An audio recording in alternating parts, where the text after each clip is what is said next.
I rank where the view is nothing less than phenomenal. For how I express and project from my abdominal. The only view better, both my daddy and my mama know. No living parents, my sons give me balance. My wife is my serenity, this mic is my identity. The world is foul enough, that's why I write without obscenities. Provoking danger with broken language and spoken anguish. Begging to get hurt, why would you ask to go through changes? Yes, Lord, life's a chessboard, master the angles. Control the tempo, be the one who holds the info. Acknowledge is just as deadly as machete swings. When spoken, the truth is as potent as that Medellin. While others swear the style is free, I just let it ring. Our time is undervalued, soldiers make us better kings. My family's on my shoulder, reaching after better things. Today I take the shot, for them I'd rather set the screen. My mama told me follow my dreams. My daddy told me get it by any means. Stand tall, make him bow to a king. But I've evolved, you can see the result. Look in my eyes when you speaking to God. Life and for those who we caught up in using what I was taught with the muse. I guess they call it proving I'm more than an artist. Penciling out my darkest while stenciling out a harvest. And storing what gets me from A to B just like garages. Instrumental with collages. Envision what I've been drawing. Broadway to give you rhythm like the great Lena Horne. So bent on, found comfort in the storm. Find peace and on when you see them others perform. Organized chaos, I'll cast it like hey ya.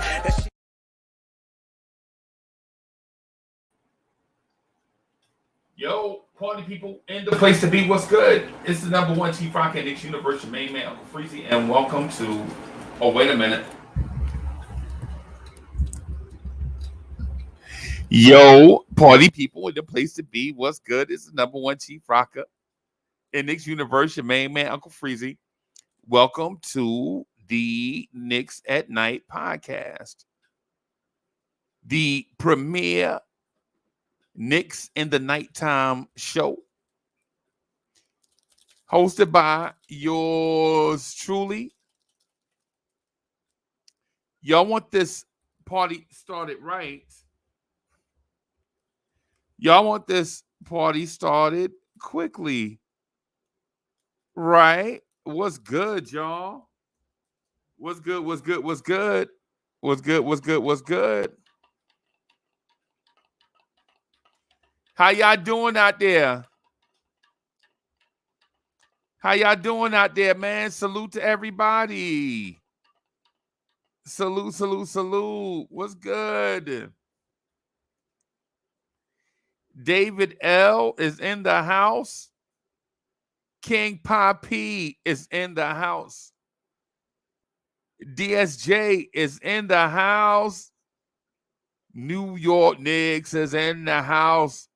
Trini is in the house. Jerry Fitz is in the house. What's good, everybody? What's good? What's good, man? I'm fantastic, man. I'm fantastic, man. It's good to see y'all, man. Good to be with y'all. Let's rock this joint, right? Let's rock this joint, man. I think I'm gonna be joined by Corey Lee. Corey Lee said he was gonna earlier. He said he was gonna stop by. So, and then I also sent the link to somebody else. But we just gonna rock, man. We just gonna rock. Right. I just want to see what my wide receiver did tonight. I dozed off during the Eagles game.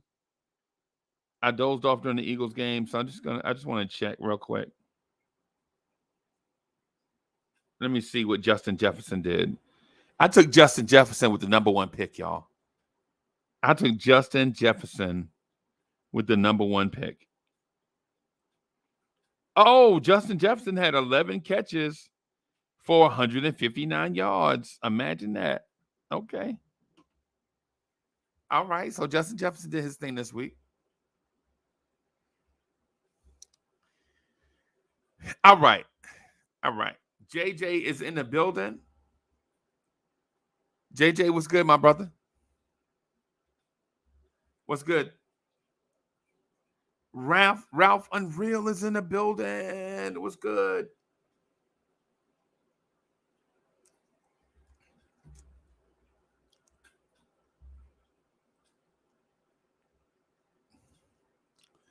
Hi. right. Dang it. Dang it. Dang it.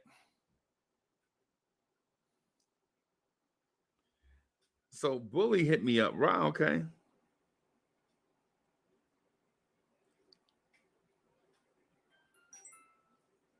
Oh, man.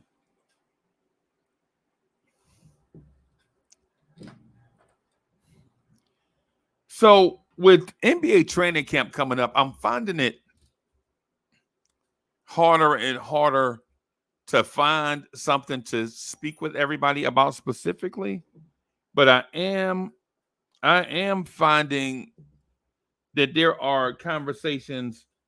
Well, I'll give you an example. I'm finding there are no new topics to talk about, which that might be a good thing. But I'm also finding that some of the old topics won't go away.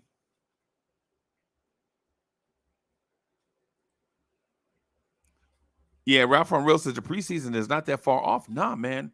October 4th? That's like 3 weeks away, bro. Daniel Berry Sports Highlights is in the building. What's good, y'all?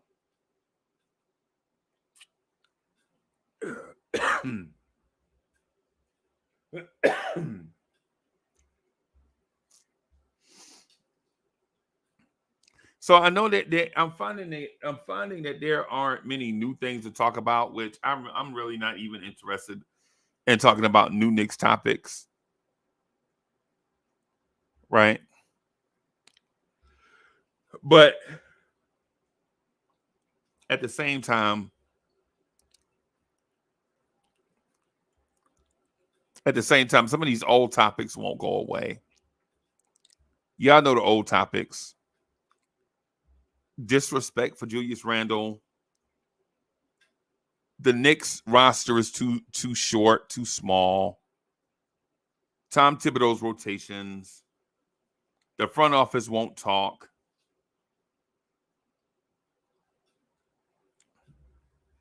Adam Silver pounding the table saying nothing. Adam Silver is such a substitute teacher. You can tell that the players run the NBA, right? Adam Silver is pounding the table. He looks like Adam Silver looks so stepdaddish.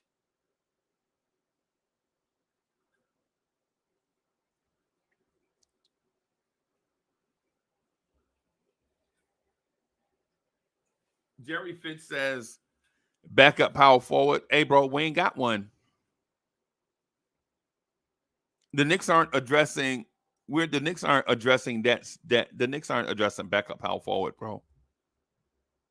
Because I can name the 9 guys. I can name the 9 guys in Tibbs' rotation right now.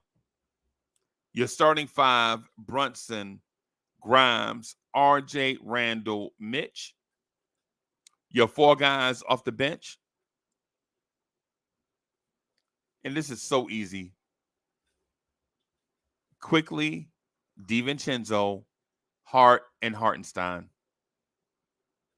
Tibbs ain't playing nobody else. Everybody else is situational.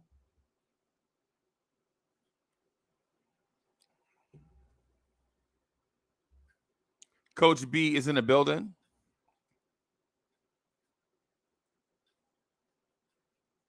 Coach B says just popping in to say respects. Saw your cameo on We Talk Hawks propers.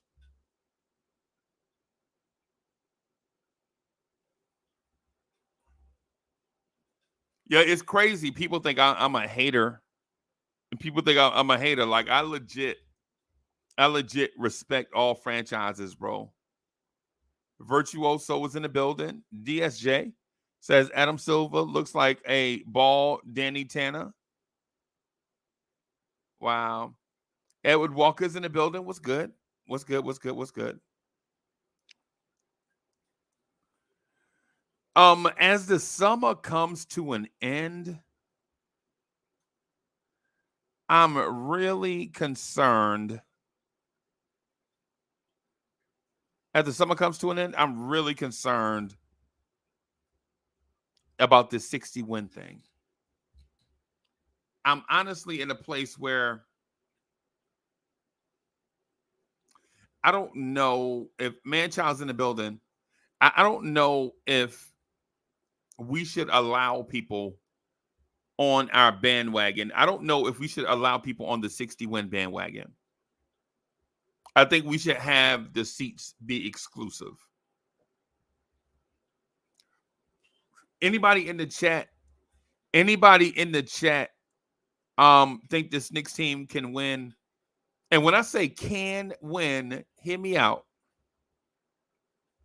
Hear me out when I say can win.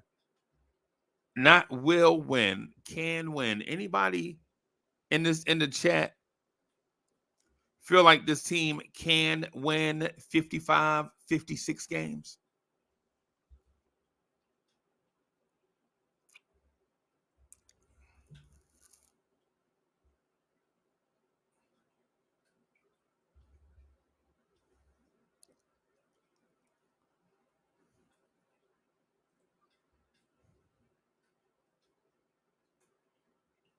Anybody in the chat feel like this team can win 55, 56 games?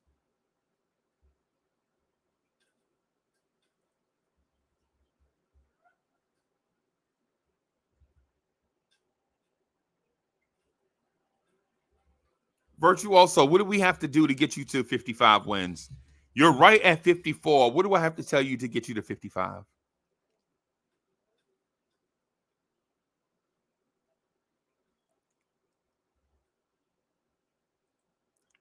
So, Virtuoso, what do I have to tell you to move the needle one more win?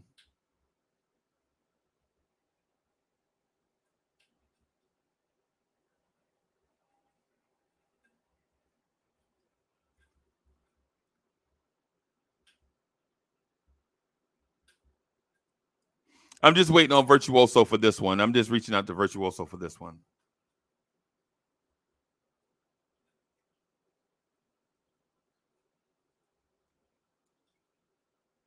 DSJ says 50 wins seems like a feat the Knicks can accomplish. I don't think they can win beyond that, but I've been wrong before. Right. Right.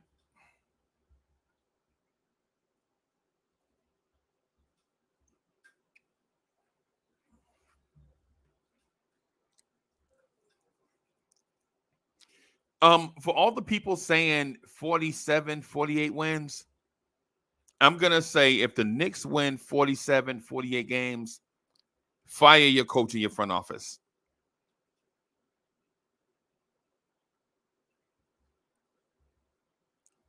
Because this team won 47 games last year with no clue on what they were doing.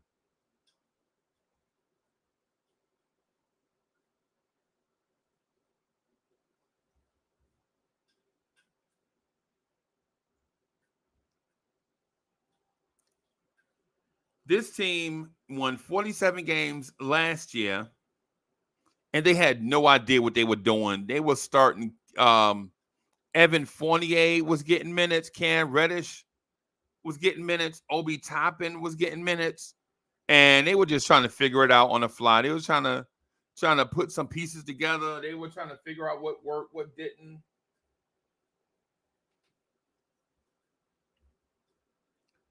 Hey JJ, hey JJ, stay with me on this one because I know you. Where's the roster better?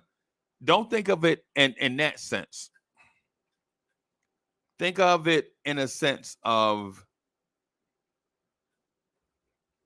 the roster is set from day one. Whereas last year, the rotation didn't get set until early December. If the roster is set from day one and the team won, I'm sorry, let me rephrase it. In a weird year where the roster wasn't set from day one last year, this team won 47 games. Right? Now, this year, the roster is set. You don't have any questions. There are no major questions. You already know how this team is going into the regular season, right? And I'm just going to pull up, I'm going to find out what the Knicks record was at a certain point last year. I'm just going to.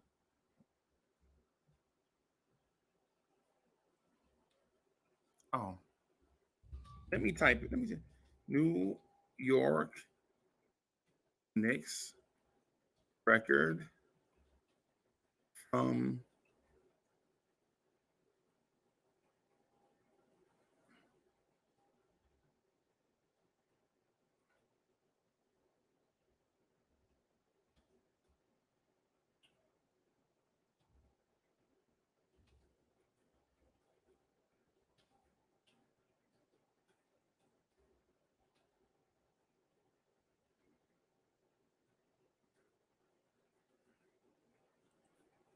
so I'm gonna. Okay, so the Knicks were 10-12. The Knicks were 10-12 in October and November.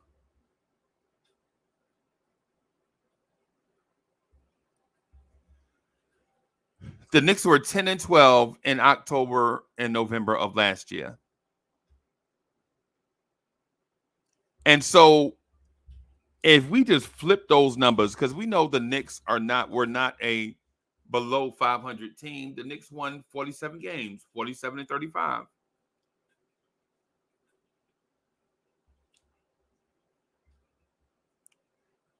And I'm gonna throw out a hypothetical.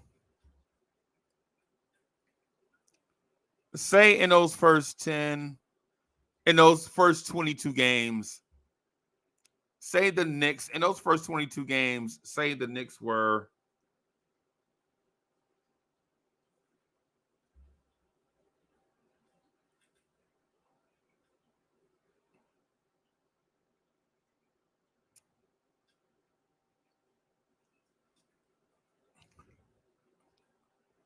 they were 10-12.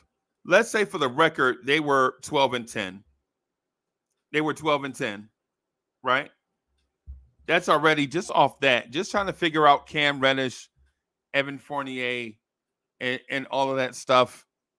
Let's just say the Knicks were 12-10. That puts the Knicks at 49 wins.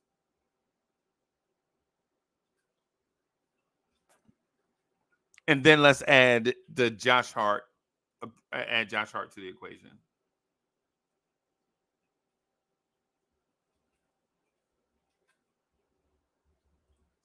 Manchild says we've been above 500 from the get-go.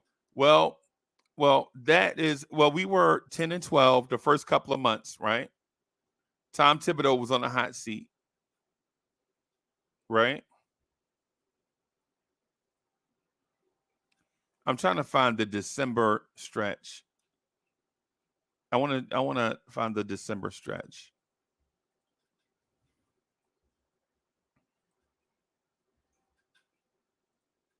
Y'all bear with me because what I'm saying makes sense. I wish I would have composed the data sooner.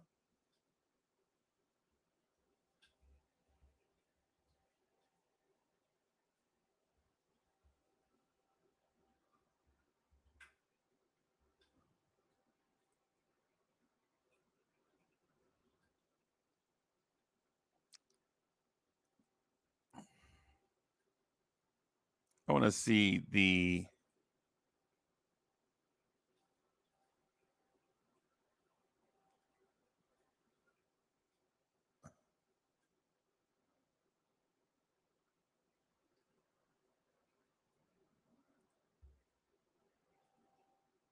all right. 2023 regular season. All right. So in December, the Knicks lost to Dallas on December 3rd. So at one stretch, the Knicks were 10-13. And in that 10-13 stretch, the Knicks lost to Atlanta.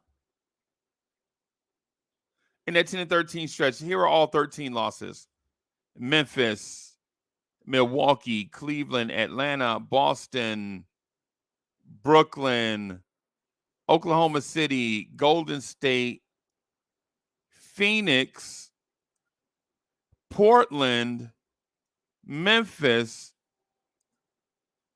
Milwaukee, Dallas. That's a tough stretch. That was a tough stretch. That was a tough stretch. But in that stretch,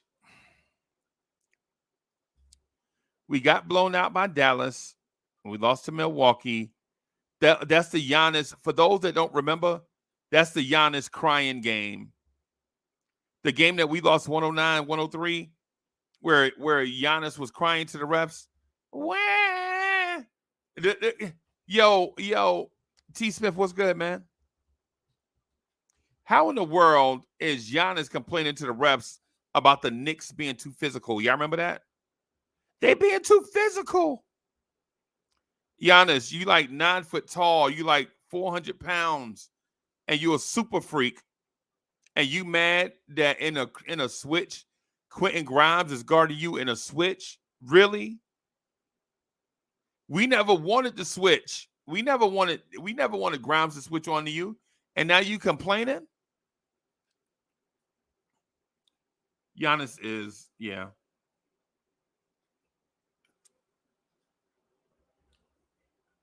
But my point is, we started off 10-13. If we started off 13-10, then maybe we win 50 games. And for those that like Josh Hart, for those of y'all that like Josh Hart, if Josh Hart had been here from day one, do you think Josh Hart would have had an impact? Because if Josh Hart would have had an impact, then now you're talking about the Knicks winning more than 50 games if he had been here since day one. Paris Duggar is in the house. Paris Duggar says, did you know Randall only had 21 blocks in 2,707 minutes, and Obi had 12 blocks in 1,051 minutes?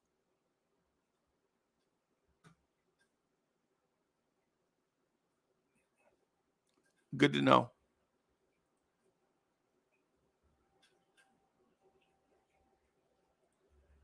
And King Ribby says, and we still lost. So the point is the Knicks were losing, bro. The point is the Knicks were losing while they were trying to figure out, while they were testing something. It's like rapping to a beat. Every beat ain't for every MC. You know what I'm saying? You hear a beat and you hear it, and then you like, yeah, this beat fire. I'm a blaze this beat. Or you be like, nah, man, this one ain't for me. I'm gonna let somebody else have that one. Right? But only spitters like myself know that vibe, though. Only spitters like myself know that vibe. Right? You gotta test some stuff out, bro. Everything not, you know what I'm saying? You can't just go and everything doesn't fit. You have to find out who you are.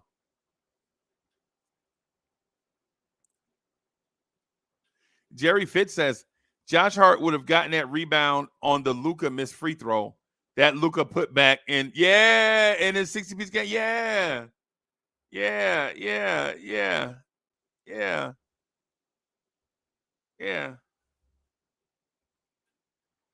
Yeah, what I'm saying is team starts out 10-13. If they start out 13-10, we're not having this 50-win conversation. Right? That's all I'm saying. It's a hypothetical. I'm just throwing some stuff out there, though, for the sake of that.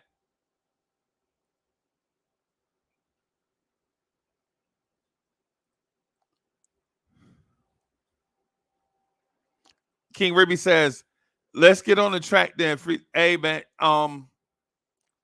no disrespect, but yo, I don't Yo, I blaze tracks like old school dudes used to blaze wax. I don't throw hypotheticals. I spit straight. Bim. Bim. Bim.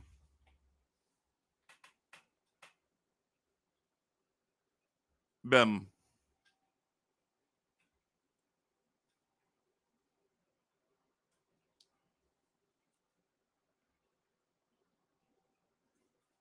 Matter of fact, yo, I need to call out Jay Boogie. I ain't seen Jay Boogie in a minute.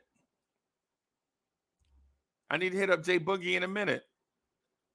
I ain't seen Jay Boogie in a minute, man. I ain't heard from him. I ain't talked to him in like 2 weeks.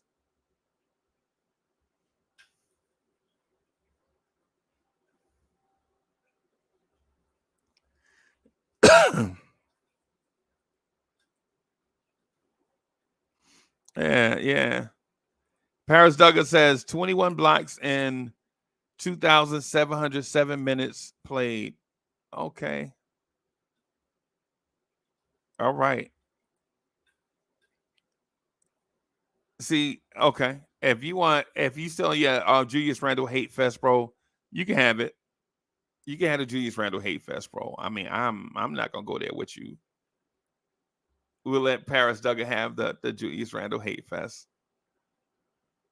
He hate Randle, bro. He hate Randle. Randle got him coughing. I hate Randle. Trini. Hey, Trini, I ain't gonna lie to you, bro. I do believe this Knicks team can win 60 games. Right? Right? I think this Knicks, I believe in this Knicks team, bro. I believe in them. Can things be better? Of course. In life, everything can be better.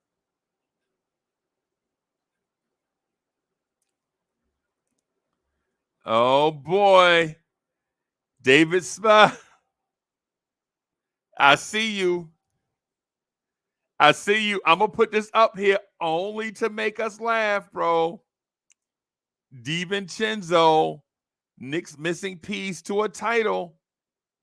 Notice I didn't say LOL. I'm not saying LOL on this one. Nah, I don't want to misquote you, right? I don't want to misquote you, but I'm just saying. I'm just saying.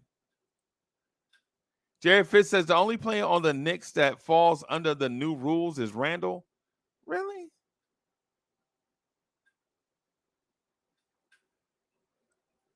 I think that when I hear the new rules thing, I just think it's Adam Silver being the is in that mama boyfriend role. He just got to say something. He got to establish himself. But ain't nothing he can do about that, bro. There's nothing he can do about that.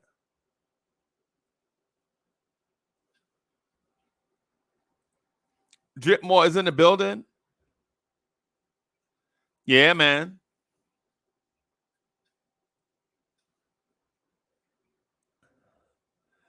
So King Ribby says Queen just called you out on 60 wins. Okay. They still rocking? Queen and them still rocking? Let me.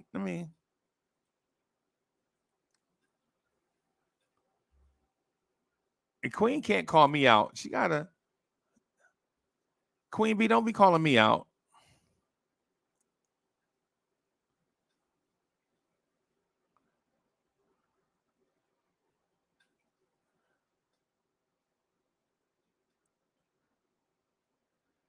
Queen B, don't be calling me out on 60 wins, Queen B. Wiz is in the building. Yo, when's the last time Wiz been up? Oh, Wiz is in trouble. Hey, Wiz, we forgot you was in trouble, bro. My apologies, man. I ain't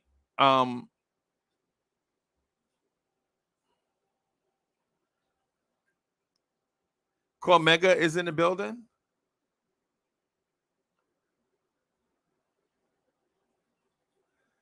King Ribby, you know I'm a clap back wearing a snapback. Yo, don't get me spitting. Y'all don't want me to get spit. Y'all don't want me to get to spitting and get an R&B chick spitting. You know what I'm saying? Y'all don't want me to do. Yo, come on, bro. When y'all hear the Hood Goddess remix by DSJ, y'all gonna be like, yo, who was that? That's Uncle Freezie.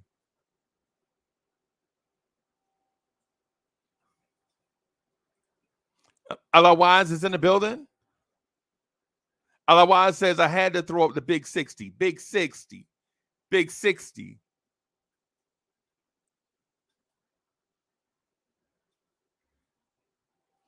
Yeah.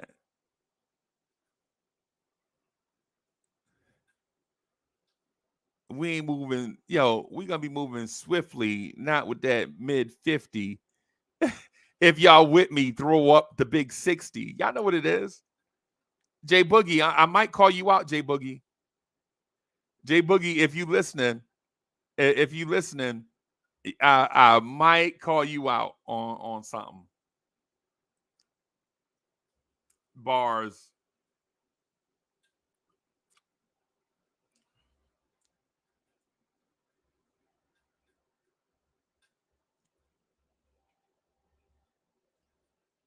Peace to the Saint, man. Otherwise is in the building. The good guys.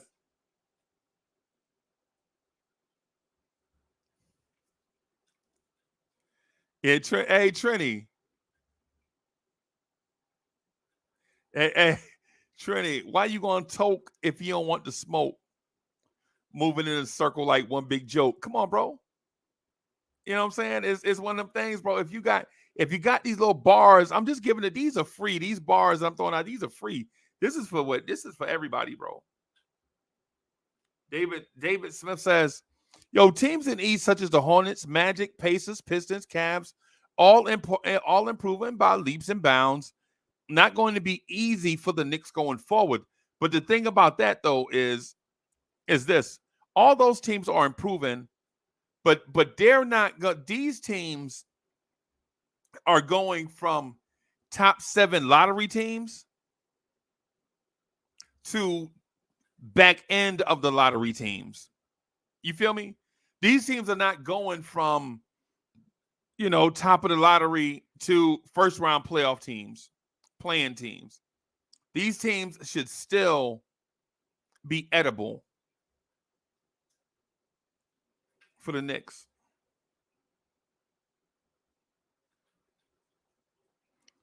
These teams, all those teams mentioned, should still be edible for the Knicks. We're gonna leave something on them indelible. And they probably on their home court. We're gonna look in bars.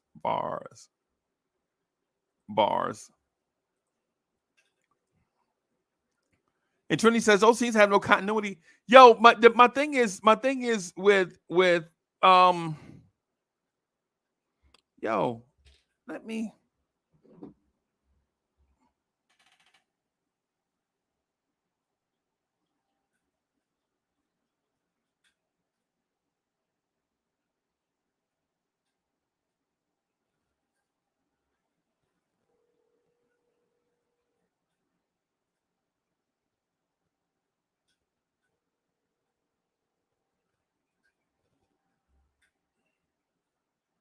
Yeah, I was good. Okay, whatever. I'll just do it. Okay.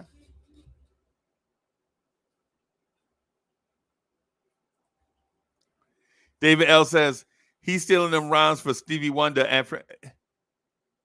Me steal a rhyme? No, come on, rhyme. David L says, yeah, that's hilarious. That's the funniest thing I said all night. Funnier than them bars I threw out there. Yo, Dave, that's yeah. That's funnier than them rhymes I put out there. Bro, Stevie Wonder.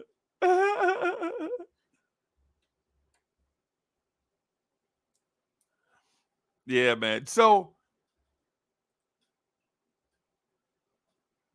yeah.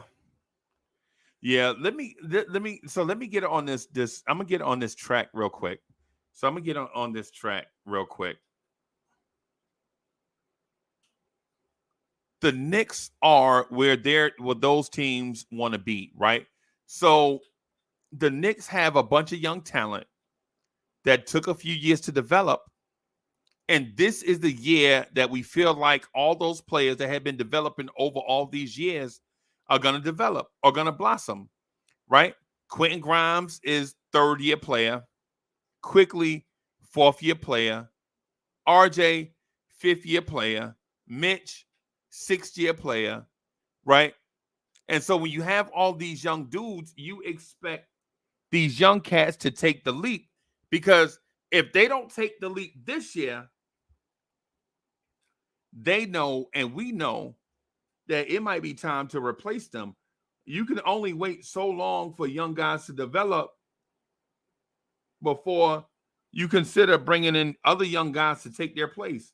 Do these guys want to be replaced? If they don't, they have to step up. This is it.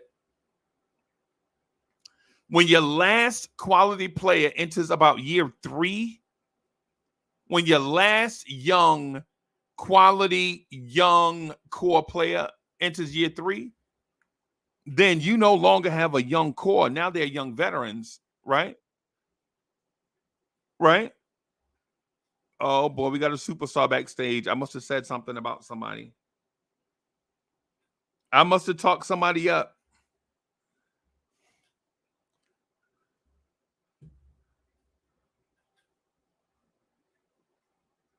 I must have said the wrong thing.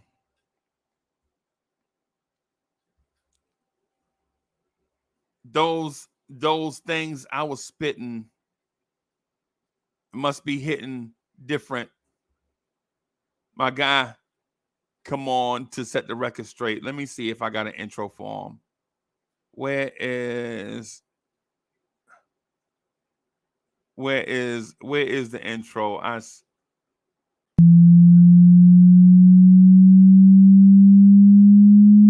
Let's get it. Y'all be spitting with your flows on just pop.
Yo.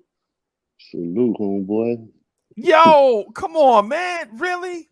Yeah. I'm gonna keep that under wraps. I'm a little up under, but yeah. Really?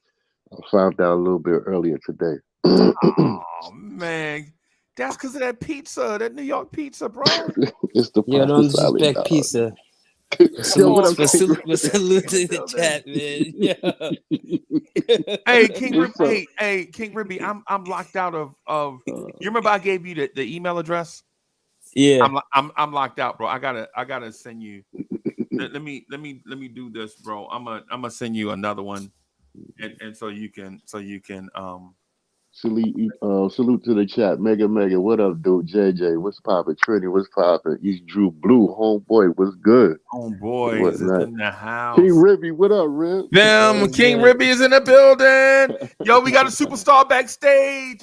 Somebody coming. Somebody must be coming in. I already know. They heard them balls from earlier. They heard the balls from earlier. Now they want a piece. Let's get it.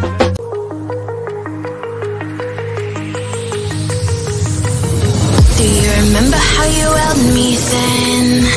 Now you got me reaching out.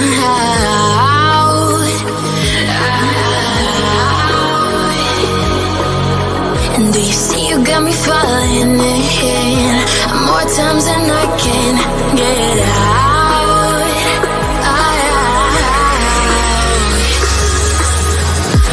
Down in the deep of my mind, I call for you and you're always inside.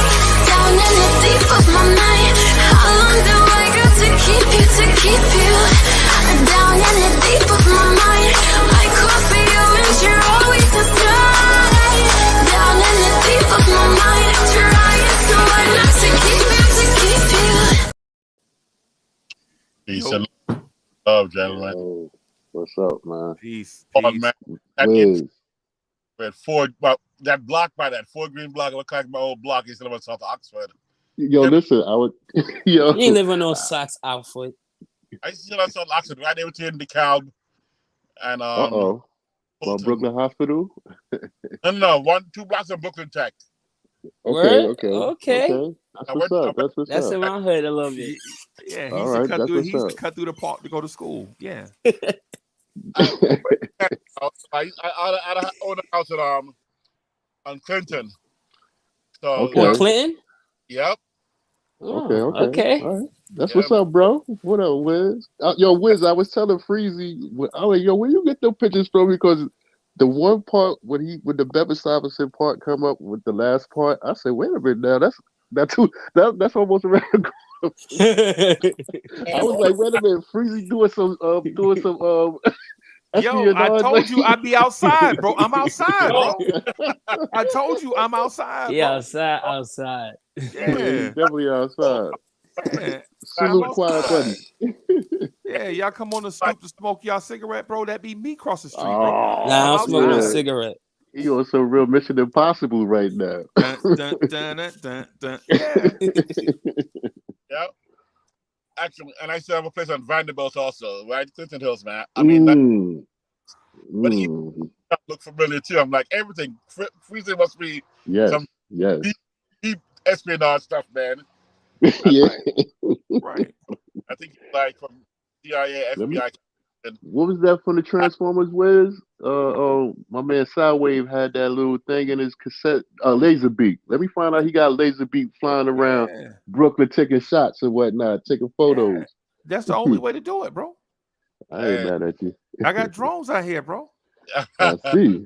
Yeah, we got drones out here, bro. Yo, Yo, hey, man. King Ribby, what's the word, bro? Nothing, man. Just chilling. Yo, hey, so listen, man. I did my love affair speech the other day with Deuce McBride, right? Yes. And it seemed like Knicks fans wasn't feeling me. It seemed like Knicks fans wasn't feeling me, bro. But I still have a lot of Deuce McBride love in my system. Thank you. You know what I'm saying? And so I did the joint by myself. I was unprompted. Nobody, it wasn't like no fake thing. No, none of that, man. I feel like Deuce McBride is gonna be something, bro. Amen. Preach. Hold on, you want to know my opinion or something like that? Yeah, I want to know if you an official boss spitter or a one-hitter quitter. I got 2 things to say. Okay. One, I am one official boss spitter. And 2, I disagree with the Deuce McBride take. So what? Yeah. Tell him why you mad, son. Tell him why. I don't think that, like, for real. He I just don't see it. I just don't see it. And it's too much. It's too many people ahead of him to even like them to even get some even like minutes. Like, yo, I don't even see that happening. Jealous of his hair, man. Tim's jealous of his hair. Yo, I ain't even gonna lie to you. So first of all, salute to my half brother. You know what I'm saying? From I'm gonna say parts unknown, right? Because he probably somewhere counting $50 bills right now. He the only dude I know that hands get sore from counting money. You know what I'm saying? My main man, Eddie C. Eddie C, what's happening, bro? Yo, what's up? What's up? What's up? How's everybody doing tonight? Salute, man. Salute. Yo, you know peace. you can buy a money machine to count the money for you. You don't have to count it by hand, bro. Nah, man, I like to have green thumbs, so you know what I'm saying. I keep old school. Old school, yeah, man. Was on one side. I got the last was on one side of the screen. Yeah, yo, why is Brooklyn on the other side of the screen? Why? You know what I'm saying? Why, yo, see what I'm saying? Why we getting in our bag? You know what I'm saying? Why Brooklyn got to take up a whole side? Nah, we run it, man. We run it. You Brooklyn know keep on taking it. We be saying it. Brooklyn keep on taking it, man. And we ain't talking about the Nets. We ain't talking about the Nets now. yo. So I have a question for y'all, man. It's not about 60 wins, right? But my question is this?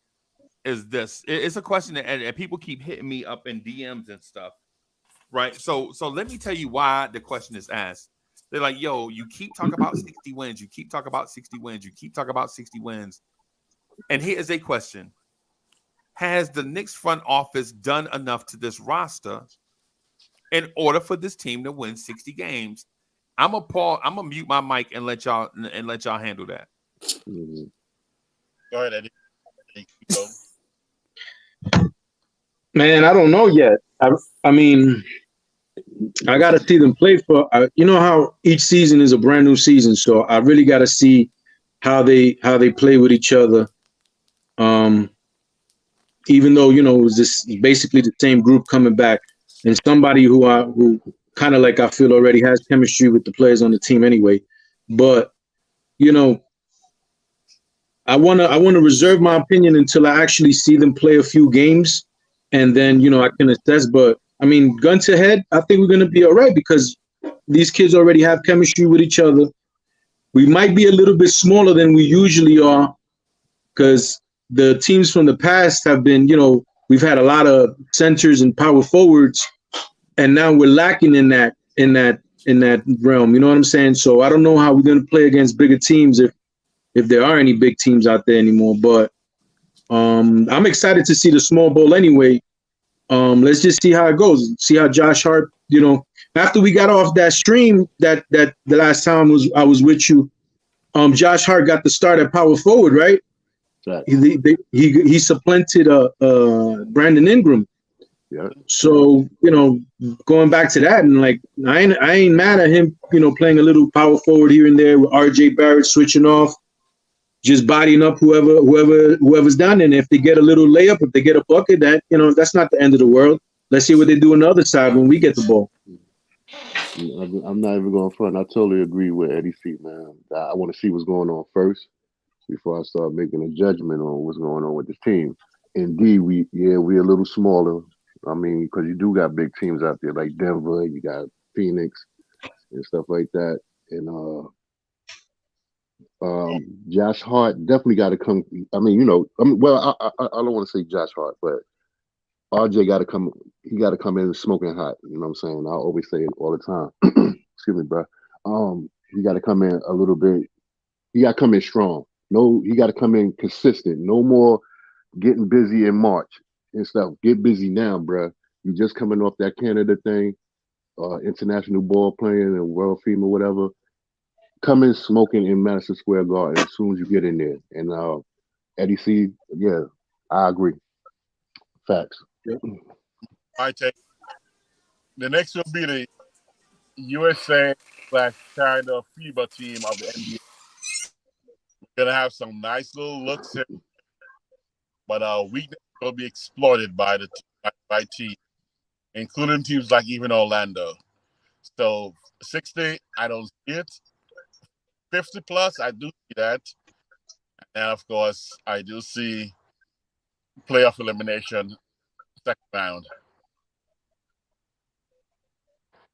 We have too many flaws. Can be exploited. I respect that.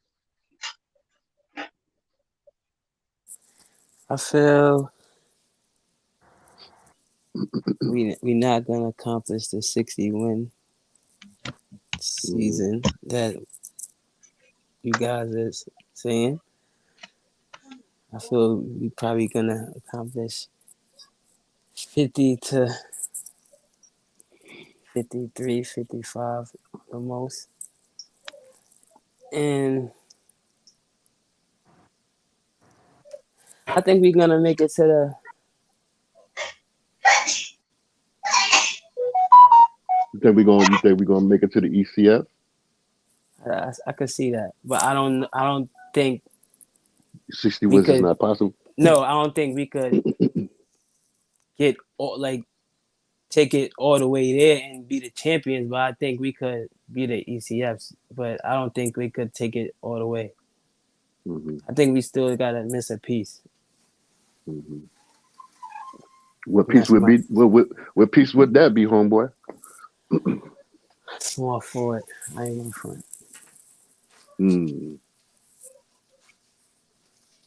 Like a big small forward. I ain't gonna front. He would be good, but he just he injury prone. But I would take it. I would take it. I ain't gonna front. Okay.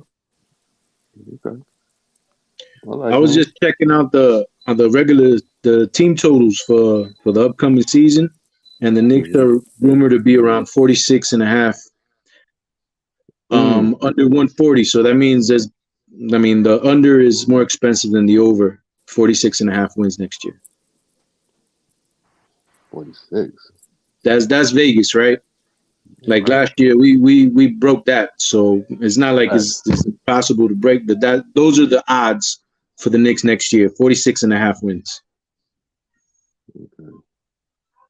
I kind of agree with Ribby on we probably ain't gonna clip or touch 60, but I'm definitely gonna give them 55. I'm gonna give them 55, maybe 56. Word. I believe in that and stuff. I think these kids, they've been together for the last couple of years, and I think they know each other, and I think they trust each other now. And like I said, I've been coming around and warming up the Randall and RJ and stuff because we need them. I ain't gonna front. So I'm all in for them dudes. So I think they're gonna mesh. They've been together for 4 or 5 seasons now. So yeah, why not? Let them rock and get busy. I think they all know each other's values and skill set, and it'll probably take us a little further when we got Brunson as the fraud general. Josh Hart, of course, he's the energy dude, the glue. Yeah, I see 55, 56, man. I got a trade proposal. What up? I could say Evan Fournier and probably like a first and like 2 or 3 seconds to the Magics for what's that small forward? He like 6'10". I forgot his name. Dang, but he injury prone. Fitz? No, damn. I know what you're talking about though. I forgot his name too. And if I forgot his name, I don't know if he's that worth it to give up. You know what I'm saying? Listen, Fournier going back to the Magic. Listen, it's the depth. I'll take that. You know what I'm saying? Because we need. Jonathan Isaac. Jonathan Isaac. Yeah, that's exactly. That's Jonathan Isaac. He averaged like 8 points last season. Okay. Yo, if I may, I just want to say this. I don't want to just derail the conversation. But what I will say is this: this team reminds me of a underappreciated and underrated entity. Like, people don't know how good they are yet because we want to see how things play out. But it's like if you listen to the hip hop producer Jay Dilla for the first time. Oh, right? Man. Right. And it's like you have no appreciation of how good he is in real time. But once you look back over the catalog and stuff, you're like, yo, Jay Dilla was dope, bro. Thank you. All right. That's what I think Jay Dilla is definitely top 37 producer of all time, bro. Oh, man, Right? But in like like a cat that's what I think this team is. Unconventional. It doesn't look like the other NBA rosters. Think about all the teams in the East, right? And then think about what the great teams look like compared to what our team looks like, right? And then think about where this team finished compared to those other great teams from last season. And we're improved internally, just internal growth. We figured it out about a third of the way through the season. We figured it out, right? And then we sprinted to the end, right? And injuries kind of derailed us a little bit, but what I'm gonna say is just because a team looks like Pete Rock or DJ Premier, right? And we look like Jay Dilla, doesn't mean that we can't get the same results as they get. You know what I'm saying? I understand championship teams look a certain way. Point guard 6'4", Jamal Murray. Two guard 6'6", KCP. Small forward, Michael Porter 6'10". Aaron Gordon, a 6'8", bruising, super athletic freak. A 7-foot do-it-all center on offense. Goons coming in off the bench. An imaginative head coach. You know what I'm saying? So, but just because we don't look like them doesn't mean we can't get to the same place as them. You know what I'm saying? That's all I'm just saying it early on. That's why I believe in the 60 wins thing, right? Because here's the thing. In the early stages of a lot of artists, right? Like for instance, the first time I saw Erykah Badu, I was like, she'll never make it. She out here with that thing on her head. She out here doing weed innuendo. You know what I'm saying? She out here in a video without no shoes on. In my mind, I'm like, this chick will never be Indy Ari. She got some pretty feet. I ain't gonna front. You know what I'm saying? This is what I'm thinking in my mind. Like, Erykah Badu, what kind of name is Badu? You know what I'm saying? So this is what I'm thinking in the early Erykah Badu days, right? I'm like, yo, this is too much stuff going on. You talking about on and on to the break of dawn and all that. You know what I'm saying? I'm like, yo, this thing.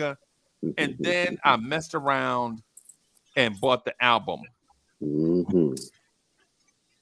Off the chain. All time wrong. And then basically what I'm saying is I gave Erykah Badu a chance. And the rest is history. You know what I'm saying? What I'm saying with this Knicks team, Jalen Brunson does not look like Shai Gilgeous-Alexander.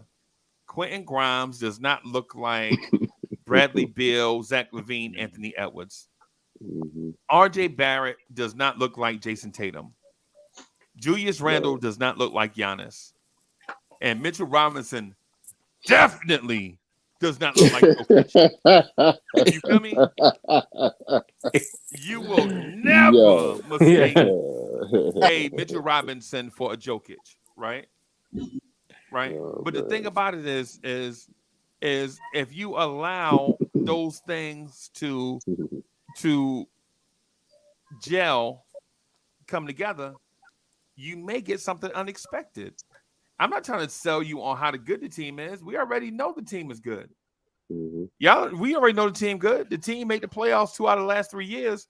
The only reason why they made the playoffs in that weird season was because everybody was injured in a COVID season, right? Yeah, I remember first it was Derrick Rose, then it was the dude from Soundview. What's my man name from Soundview? Kendall Walker. And it was Kemba. And right, and then it was Derrick Rose again. It got to a point, man, where people, believe it or not, it got to a point that Quentin Grimes and Damian Dotson was on the court at the same time. Right. And y'all remember when they brought Damian Dotson back? Yeah. Nobody remember that, right?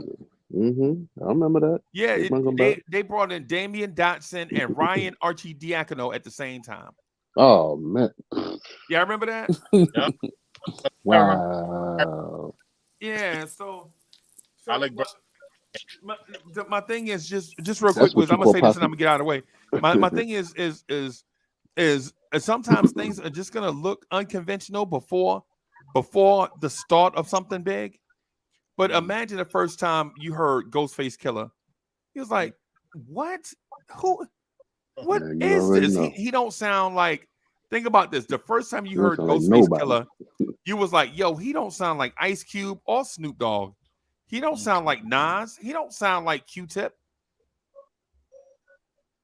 You don't sound like nobody. You sound like yourself. Yeah, Wu-Tang Clan. The first time you heard Wu-Tang Clan, you was like, what is this music? This music sound this came out of production studio. It's fire, right? But it didn't sound perfectly pristine. Right out the basement. It didn't sound pristine like if Bob Powell was the engineer. For those that don't know who Bob Powell is, don't worry about it. Don't worry about Bob Powell. Just Bob follow Powell, me on salute. Word salute. Bob Don't worry about it. Yeah. Salute Bob Powell. Yeah. If you don't know who Bob Powell is, don't worry about it. Just trust me on this one. Yeah, I don't know who that is. So. Right. You don't know who that is? Nah, I don't. Ribby, we got to talk behind the scenes, dude. Yo, hey, King Ribby, you know what an engineer is though in music. Yeah, right? Of course. Right now, think about what a great engineer is, right? Go ahead, Freeze. Right, Go and ahead. then think about the god of engineering. That's Bob He's telling the truth. He's telling the truth. Powers, bro. You heard of CQ, right? Yeah. Alcohol Quest, yeah. All right, there you go. That's all you need to know right there.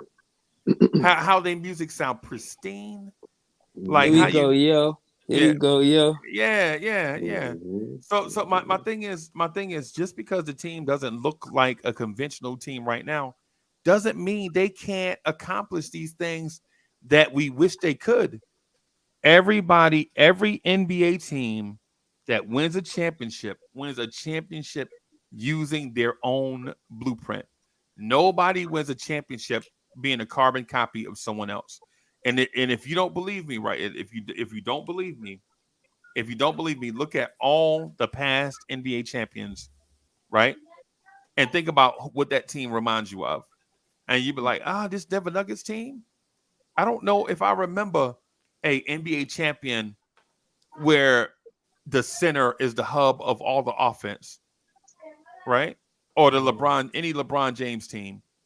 LeBron James went to the Lakers. LeBron James's championships with LA look different from LeBron James's championships in Cleveland and in Miami. Even though he was a part of it, right? All of those teams look different. Cleveland didn't have an Anthony Davis type player. You know what I'm saying? Miami didn't have an Anthony Davis type player. The Lakers didn't have a Dwayne Wade type player, right? Golden State, when you look at Golden State, what blueprint is that? Nobody ever had a Steph Curry and Klay Thompson at the same time. You know what I'm saying? So with this Knicks team, all I'm saying is give it a chance. You might like it. Eddie C, that's all I got. I ain't gonna talk you out of death, bro.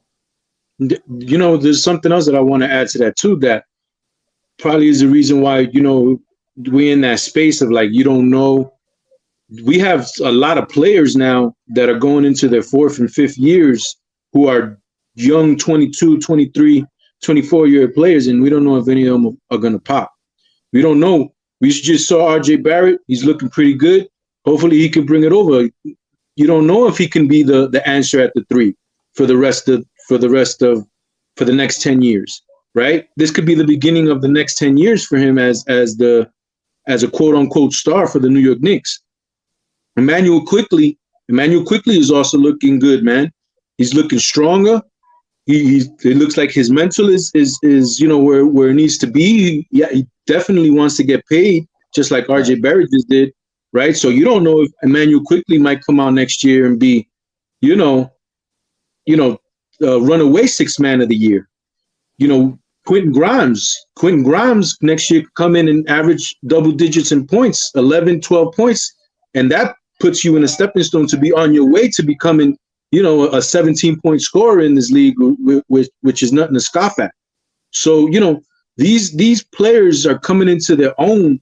And if one of those three, Mitchell Robinson, another one, if one of those 3 or 4 guys take a next step, now we're talking about, you know, having Jalen Brunson, who's a star in the NBA, having Julius Randle, who's made multiple All-Stars in the NBA, you know, having these young veterans, because they're not old, you know, they're not 30-year-old vets. These are 27, 28-year-old veterans who are still in the prime of their career, you know, in Josh Harts and in these DiVincenzo's, and then, you know, so there's a lot to work with. There's a lot that you could put into the pot, and you never know what's gonna come out. So, you know, that's what makes me enthusiastic about what can happen. Like I ain't putting nothing past nobody.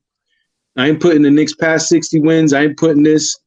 You know what I'm saying? I just really want to see it, but it's there.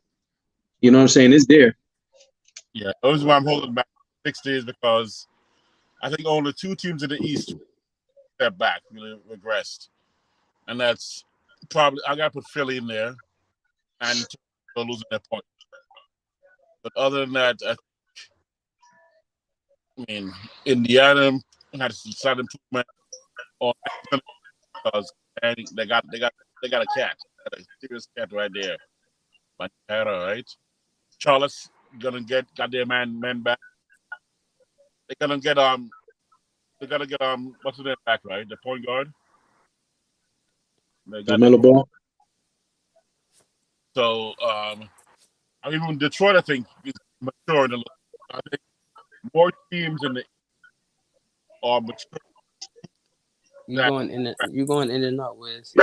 So Yeah, I think more teams improved or that regressed in the East. So the sweeps we had last year, or the easy wins we had last year, I think going to be challenging for us this year. So that's why I think we improved enough to be better than we were last year, but not. I don't see 13 wins better. I see 8 wins better. So I'm looking at 5. And I see us for some reason. The Celtics, I don't think they beaten us for some reason. Nah, they got weaker, real weaker. Yeah, especially when they lost Smart. Yeah, I'm glad he's gone. Like, yo, I hated facing that guy, man. It is like, yo, that's the serious thing, bro. That's like, yo, there's just certain players you don't want to face, man, and they just got rid of one of those players that you don't want to face. For Miami, yeah.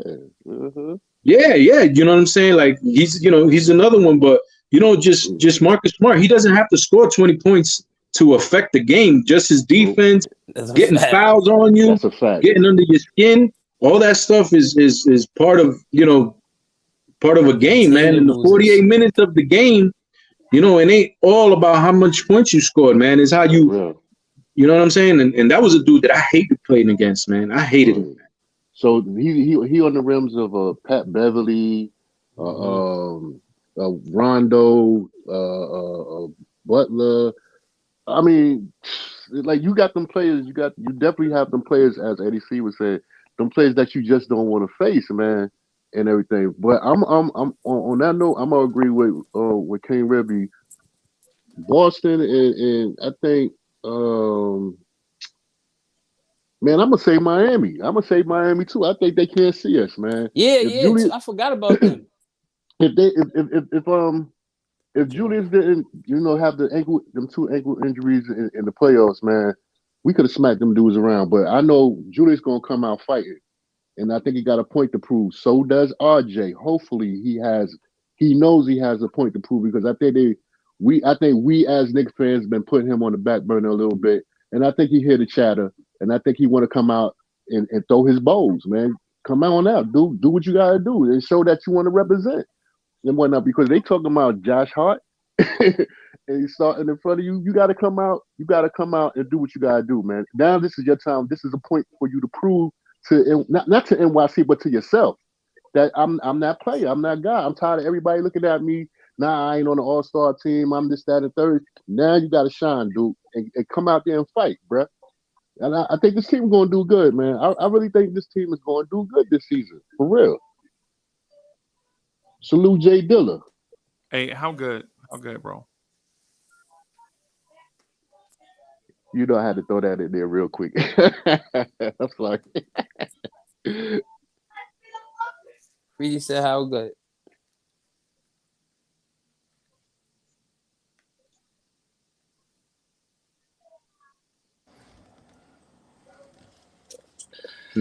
I mean, we good? Are you guys worried about No, the as short at all? Freezie, not to cut you off. Freezie asked you how good. Oh, ask me? Oh, my fault, my bad. Because I muted up, my fault. I think we going to the how good we going to the ECF. And now this is where it becomes tricky because knowing how to play the players and run them in, he's known to run our little team into the ground a little bit. Well, team to team, wherever he touches mark at. Do we got enough oomph? Do we got enough energy to get? All right, we get into the ECF. I don't want that to be our championship. Do we got enough to go to the next level? That's the only thing that worries me about. I see us going to the ECF, but now when we get into the finals, man, do we got enough strength and energy, ferocity, tenacity to get up in there and win that thing? That's the only thing that I'm worried about. And I'm gonna will him along, of course. You know what I'm saying? As long as God got breath in my body, blowing breath in my body, I'm gonna will him along. But do we got enough to get past, get to the finish line? But I definitely see ECF in our future. Yes. Mm-hmm. I mean, even if you look like a matchup against the Denver Nuggets, it's like, do the Knicks have enough? Yeah. I mean, why? What's besides this dude? Nicola. Yeah. Oh, didn't we smoke the them? Joker? Yeah, we smoked him. You know what I'm saying? Like, I mean, he's the one that's heading above everybody else. But like, if you play like this dude, Gavin Gordon can't guard Julius Randle. Julius Randle will be sunning them every time they play against each other. He's not strong enough to face him. Right? We have somebody like Grimes who can guard Jamal Murray. Then we can put Brunson on KCP. You know what I'm saying? So, and then we have movements in the backcourt on the bench too. Like, DiVincenzo could probably come in and guard a little bit of Jamal Murray. Quickly could come in and guard a little bit of Jamal Murray. So there's multiple guys that we can throw at them. You know what I'm saying? Then we got Josh Hart who can probably guard Michael Porter Jr. So it's like there really shouldn't be a team in the NBA that should scare us. Like, obviously we're the underdogs, but everybody loves the underdog. So I mean, I ain't mad at whoever we got to face against. I ain't scared of nobody in the league. We got enough to deal with anybody in the league. We just we have to want it more. We have to have good luck because luck is part of basketball as well. Things bounce your way here and there. You know what I'm saying? But as far as like going up against anybody in this league, man, I ain't scared of nobody in this league. No, I ain't never said I never said that we scared of anybody, and I agree with everything what you just said. I'm just talking about energy wise. Like, I don't want to get burnt out. I don't want to get burnt out at the end. You know what I'm saying? I don't want to get burnt out. And if that's the case, like the only person that we should fear about that is Julius, because everybody else has a supplement on the bench, right? There's every other position has somebody that could come in and could fill that shoe.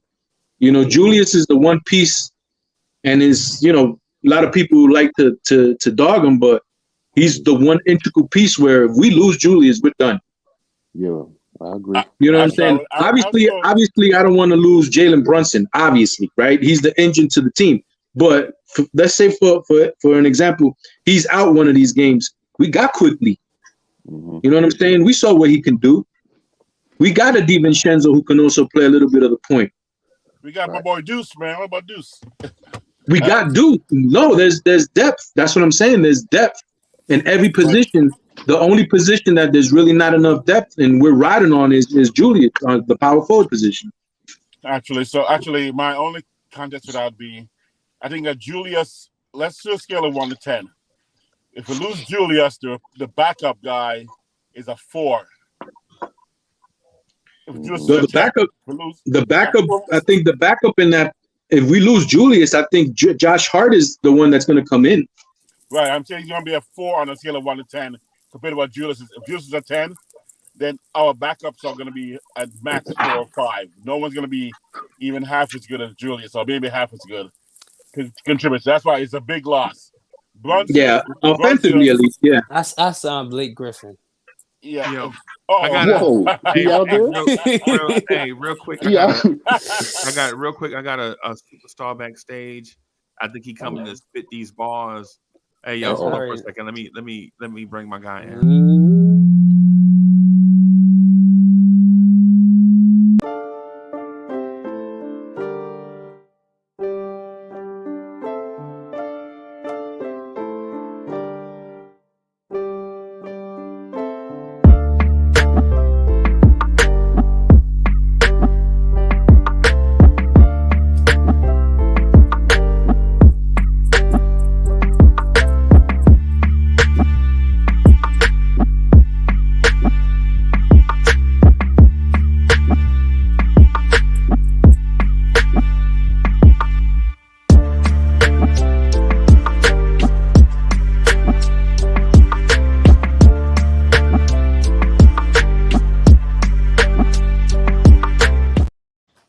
I thought I was gonna have to actually spit bars when we dropped the boogie.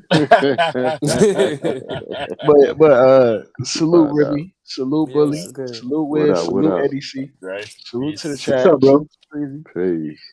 I had to jump in because I think the thing that we're missing, like if we're talking about like going all the way and like matchups and this and that and the sort, is unfortunately the coaching element still exists. And I think there's a bit of an invisible ceiling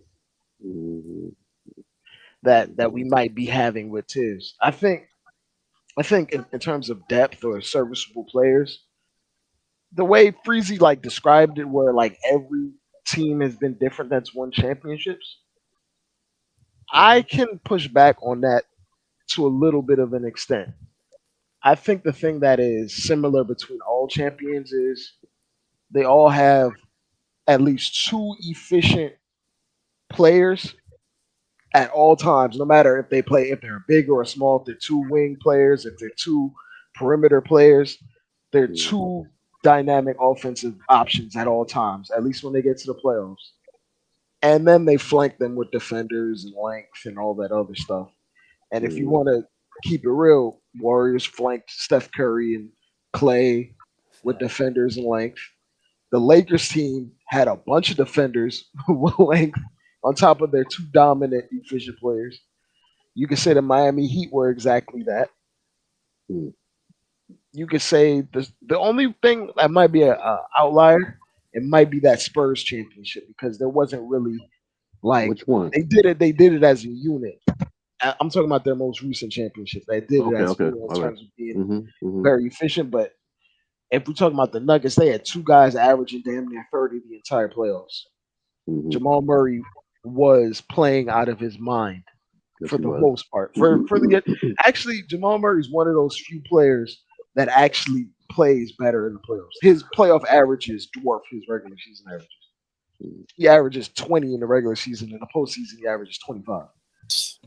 So it's one of those things where like there's not a blueprint, but there's also certain things that fall within like the guidelines. And to those guidelines, I think we have 2 guys that can be offensive hubs and very efficient guys in the playoffs between Randall and Brunson. We've seen Brunson do it. You have to see Randall do it, of course. in the playoffs. But if we're talking talent, yeah. Outside of that, we may not have the necessary length outside of Mitch, but we have ready and willing defenders. Mm-hmm. Now, you'd want your most ideal defenders to be 6'6" and up, right? When you go around and look around the way the league is set up, teams, the Denver Nuggets had to shore up Jokic's shortcomings. So the rest of their starting lineup is actually guys that are taller than the average guy. Like Jamal Murray is a big point guard. He's 6'4", 6'5". Very big, very tall. KCP is a big two guard, and he's an elite defender. Like he is the prototypical 3-and-D guy. He's around 6'6", can guard multiple positions. MPJ is not a great defender, but he's shown the 6'10". ability. He's 6'10". He's big. Aaron Gordon is 6'10", about 250, 245-ish. And the boy can fly. So when we talk about like the way the league is set up, if you check a certain amount of boxes, ultimately I think it makes it easier for you to compete for a title. I think the Knicks check a lot of boxes for regular season wins, and then for the shortcomings that we may have in terms of the prototypical title contender, you need coaching to get you over those hurdles, right? And maybe I'm just a downer on Tibbs, but I definitely can see the Knicks winning 55 games for sure. I agree. I can see that because we're going to be one of those teams that don't buy into load management. We play the first game like it's game 82. Well, I see all of that, but then when the playoff comes, and then it's just that's just playoff basketball is a different animal.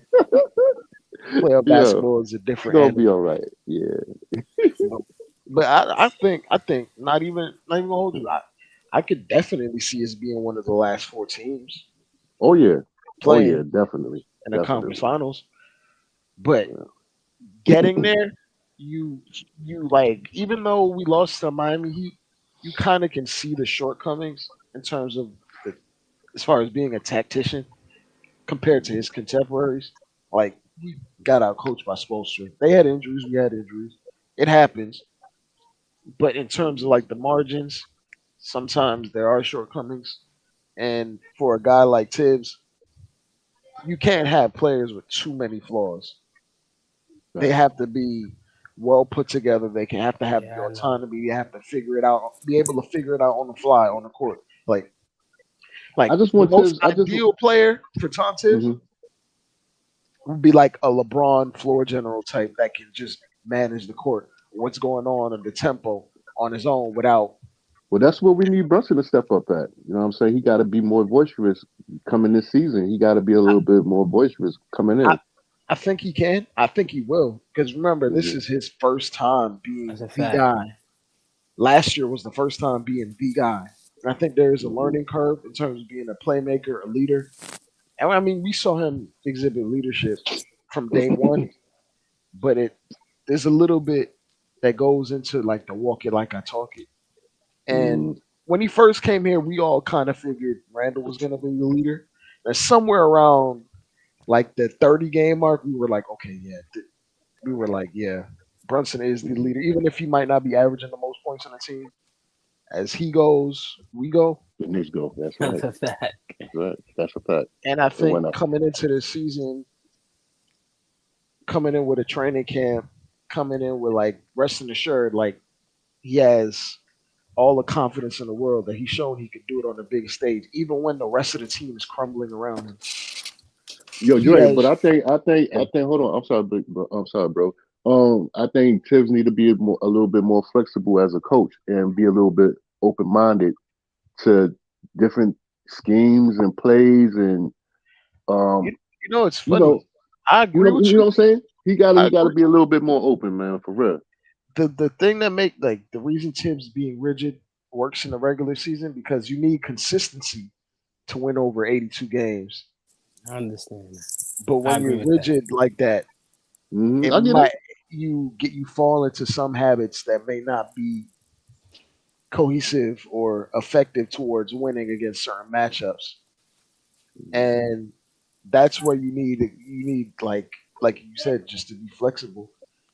Maybe, Right. maybe certain things have changed because I've actually Excuse me. seen Tibbs. We were in the playoffs, right? And I've seen Mhm. Tibbs legitimately. He benched Randall just to finish winning out a playoff game, and that's And something thank God for I that did. because we'd have lost. And I didn't think I'd ever see Tibbs do that Nah, me neither. I ain't at gonna any lie. point. But Mhm. I mean, maybe he's just getting stripes. Yeah, Shout out to yeah. DSJ in the chat. Team DSJ, salute. Quiet money, salute, DSJ man. is Smack. hashtag Team And Fire I do Tibbs. have a foot fetish, C Mac. I do. I love Erica Badu toes, dude. Yeah, for sure. I'm only nah, this is something from earlier. This is something from earlier. I just want to acknowledge that. Quiet I money. think, but yeah, like to get back to the point, I think we have like a lot of the things or a lot of the ingredients that a title contender can have and should have. We might be missing, like, I guess the length part, which is, I mean, you can work around that if you're skilled enough or if you have a good enough game plan.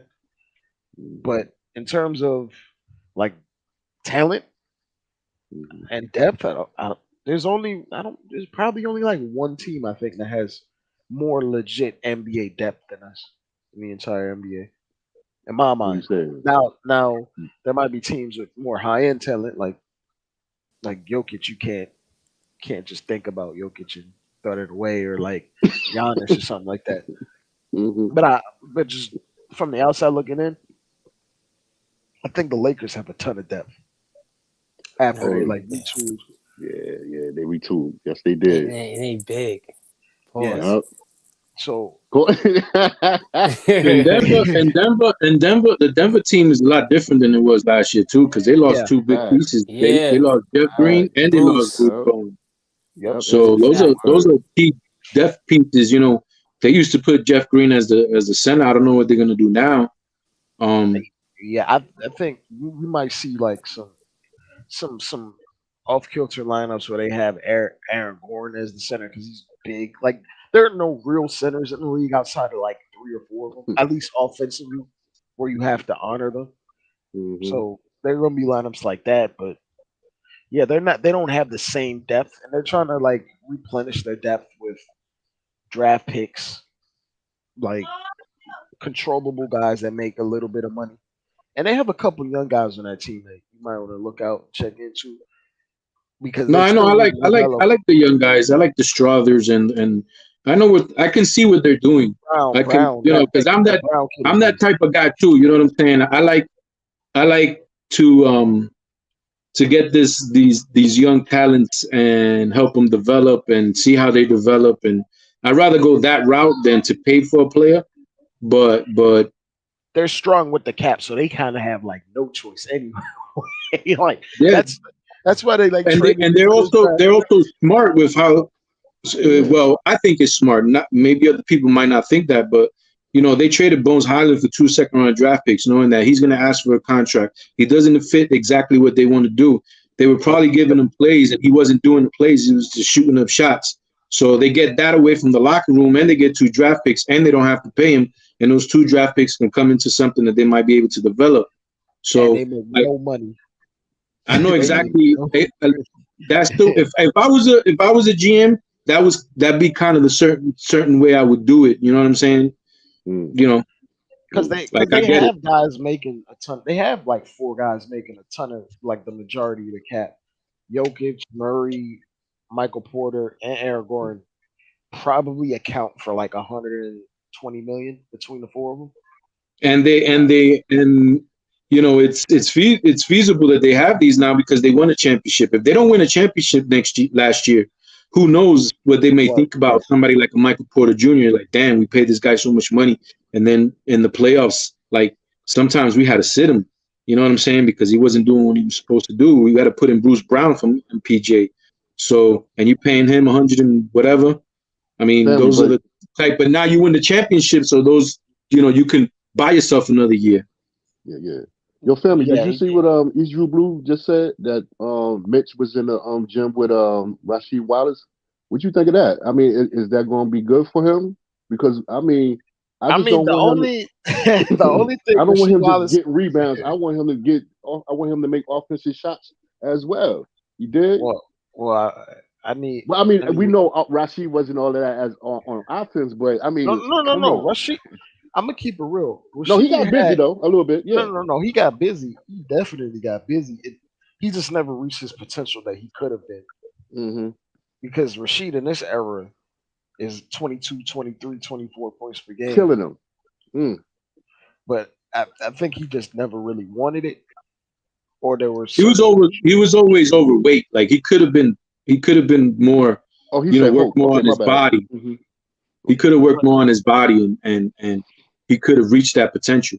The one thing that I'll say about Mitch is like if he ever gets down in the post and asks for the ball in the post, I think he has not necessarily a back to the basket old school post move, but he has like these flick of the wrists type shots where he doesn't need to be squared up to the basket or anything like that. You know, he'll just put it up quick, like boom, like he'll just catch it and like I've seen him do like these crazy little flips and stuff like that. So like, and that's something that you really can't teach anybody. And if as long as you make the bucket, doesn't matter how it go in, you know. Right. But he just needs to. Well, he needs to go get the ball out. In my opinion, I stand corrected. It's you, Blue. Sometimes he'll go up with the flick shot like he's not 7'1", 260. Like sometimes, right. Sometimes you need to power. Sometimes you need to power through, draw a foul, go up strong. The flick shot, sometimes you're bailing out the other team when you just flick it up. But then you do see him because when he dunks with power. You know what I'm saying? When he gets ahead of steam, like he dunks with power.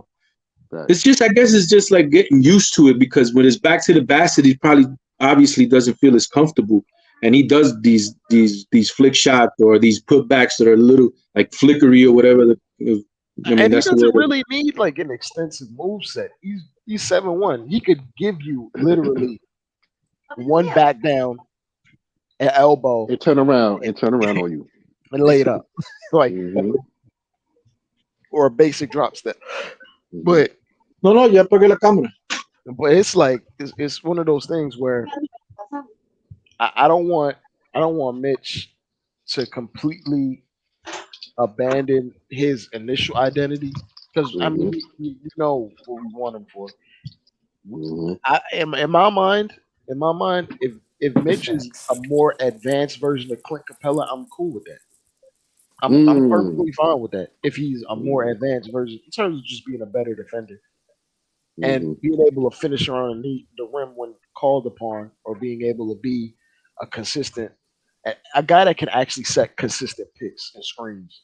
That's really, that's what I mean as far as being like a more advanced version of Clint Capella, because he's a better defender than Clint. But Clint will definitely set some good screens. He'll definitely get some rebounds. And if you give him the ball for 8 to 5 feet, he can give you a hook shot. Now, he's not going to average 15, 16 points per game, but he can get you 12. He can get you 12 and 12 every single night. Now, if we were getting 12 and 12 out of Mitch with his defense every night, I think within the margins that could be a bit of a game changer for us. Because he's legitimately just getting 8 points by like existing. Like he's getting 8 points by just coming up and down the court, grabbing a rebound and putting it back up. And he's a player that gets 30 minutes. He's always getting split right down the middle, 22, 24, 25 minutes. So, you know, if he were able to get 30 minutes to 32 minutes a game, like he could definitely average a double-double, but you know, foul trouble. He's Tom Thibodeau like better at the fouling though, at least. Yeah, he has. But you know, there's always depth on the team. There's always a backup center. Every time he's played, he's never been really only the guy. You know what I'm saying? So, but I don't think that that's a bad thing for him. Like he's good the way he is because he gets injured too. So if he gets a lot of playing time, he plays hard. Like I don't. But that's what I was saying earlier. No matter My fault. Go ahead, bro. I'm sorry, Dre. This is what I was saying to a point of what Freezy was asking earlier. How good? All right. He's injury prone. We talking about Mitch here. If we get into the ECF and happen to get past that and go into the finals, I need Mitch to be healthy. Well, I mean, 82 games is a long. We gonna get banged up, nicked up, hurt up. You know what I mean? But do we have enough oomph to get to that? Like, you know what I'm saying? To the finals. And of course we not scared of no teams. I just want us to be healthy where we got the strength and we ain't tired. I mean, we all gonna be fatigued. Of course, everybody's gonna be fatigued. You going through But wars, man. right. We going facts. I wanna the first 20 games gonna tell me a lot from my eye test perspective. You know what I'm saying? And if we happen to get up there to that, 55, and then we go into the playoffs and get into the finals, I just want us to have the strength, physically and mentally, to get there to the chip. That's all I was just trying to say on that point. But Mitch definitely need to do some working out. He got to do something and whatnot. I mean, he been getting better. He been getting better to his. I mean, he's gotten credit. better at the things we knew he could do. Mm-hmm. He just hasn't really necessarily added to it. Like we kind of knew Mitch was going to be a force on defense from the jump. Mm-hmm. Kind of knew Mitch was going to be a solid rebounder just because of his motor and his effort. And for the most part, he's gotten better at those two things. But the other parts, he definitely regressed in free throw shooting because he came into the league around 60%, and then it's just fallen down. He hasn't really added much in terms of finishing around the rim. Like he has like Eddie C mentioned, he has the fluidity, like he has the gracefulness to finish around, but sometimes he's just doing too much, where he's flicking it around when he could just do a set move with something that's based off muscle memory that has some sort of consistency to it. Because sometimes doing the flick shots, unless you're Kyrie Irving, you're playing a chance game with some players in terms of finishing. So You see the super chat? You see the super chat, Dre? yeah, I seen the super chat, but okay. Let me answer that. Thank you for your generous contribution, Justo. Can Mitch have a Kevon Looney impact in the playoffs? One would say he had the same type of impact in the first round. Peace, Justo. Remember, it's kind of funny. Kevon Looney was like putting up 20 rebound games against the Kings, and in the first round, right? And Mitchell Robinson legitimately single-handedly destroyed the Cleveland Cavs front line by himself, just off of physicality. Yeah, I'm gonna throw this out there. But Kevon Looney has more to his bag offensively. He can pass. He's definitely an elite rebounder. He's a smart defender. He sets hard screens. He isn't the defender that Mitch is, but in terms of like and being a glue guy and all the all the intangibles, he's one of those guys that you wish Mitch could steal a few things from in terms of Yeah, but his savvy. Jay, a quick Yeah. question. Do you think is it Mitch? Is it the players he's around, the ball dominant players, or a coach as far as offensive scheme, or a combination of all three? Which do you think it is? I was gonna say it in my mind. It's a combination of all three. Mm. I think. What's the more dominant portion though? Is it any more dominant, like 50, 40%? Any?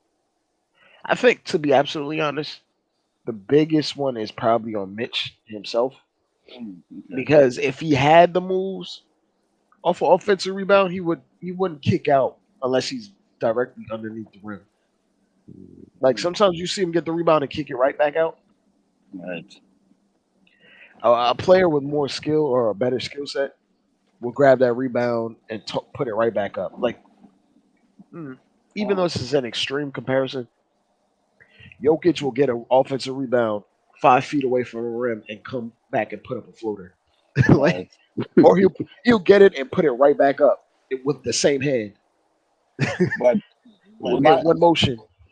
My concern is that, except for the big three, or whatever, the mid three, whatever you want to call them, I think almost every other player seems to defer their shot from Grimes. I mean, maybe not IQ, but I, they seem I, to always that defer is coaching. their shot, which is coaching to me exactly, That and is that's my definitely coaching. concern.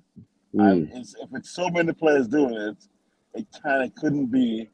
They don't have the same mentality. It can be that, oh man, I think Grimes doesn't want to shoot, or even Hart towards the end doesn't want to shoot, or Deuce doesn't want Creativity creates turnovers. to. So that's why you may not see guys be the most creative outside of Brunson, because he And has there the may ability be. to be creative with the ball on the string and not turn it over. Not everybody on this team has that ability. So number But he's one, also the guy who's close to the coach who can actually say to the coach, yeah, "Yo, come on, man. I know you know me. You know me since I was 4 years old.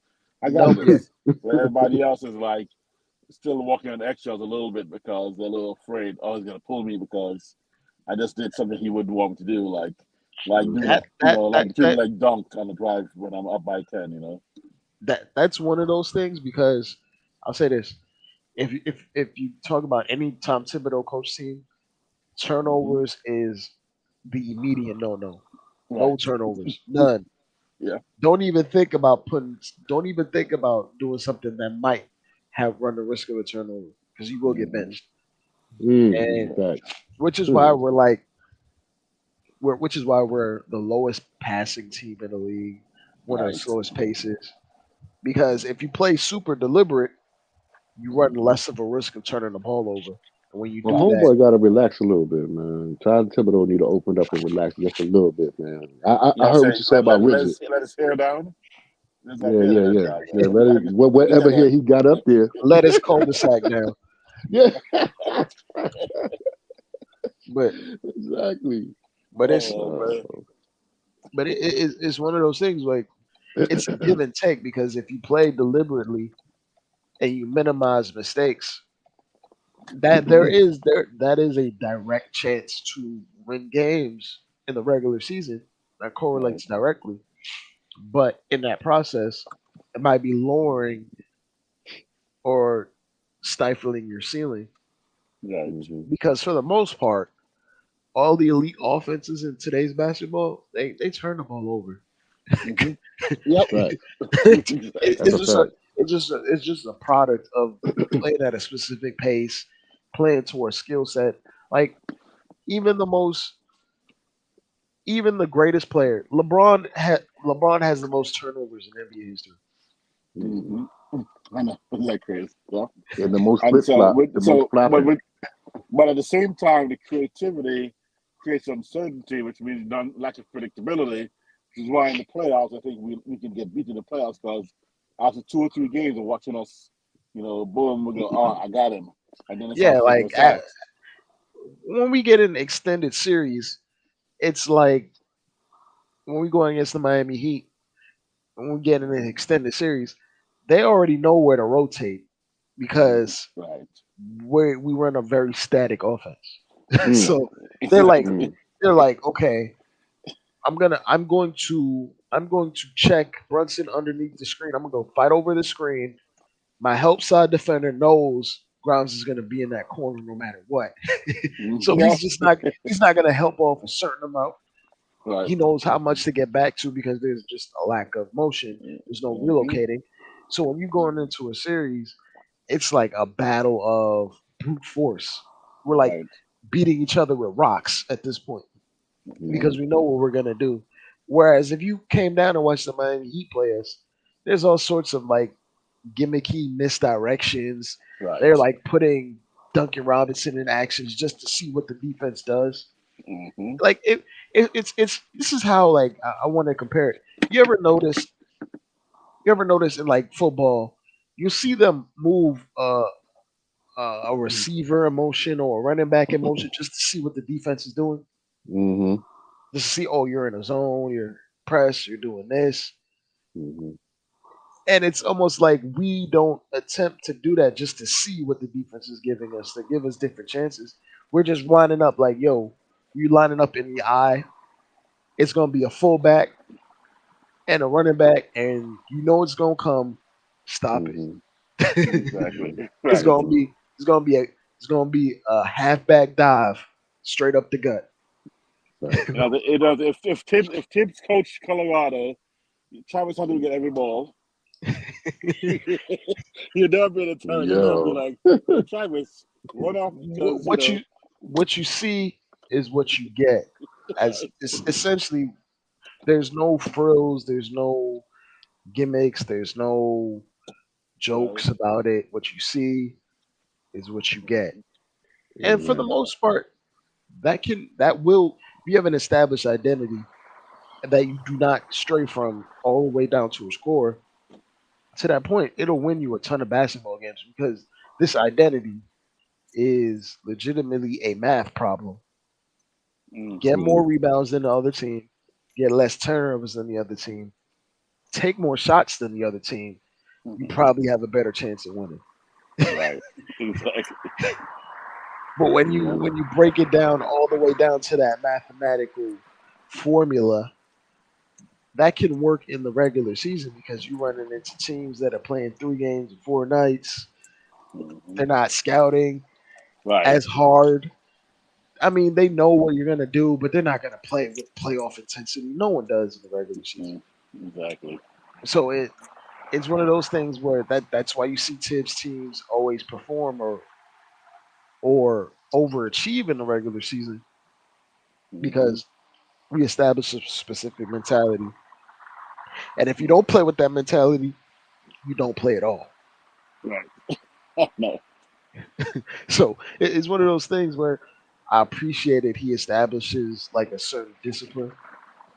Mm-hmm. And I do appreciate Tibbs for that because, to be absolutely honest, Tibbs has had a hand in the development of Grimes and Quickly, of RJ Right. even Randall. He's had a hand in their development in certain ways. Like he's raised the attributes of certain skills in their Right. game.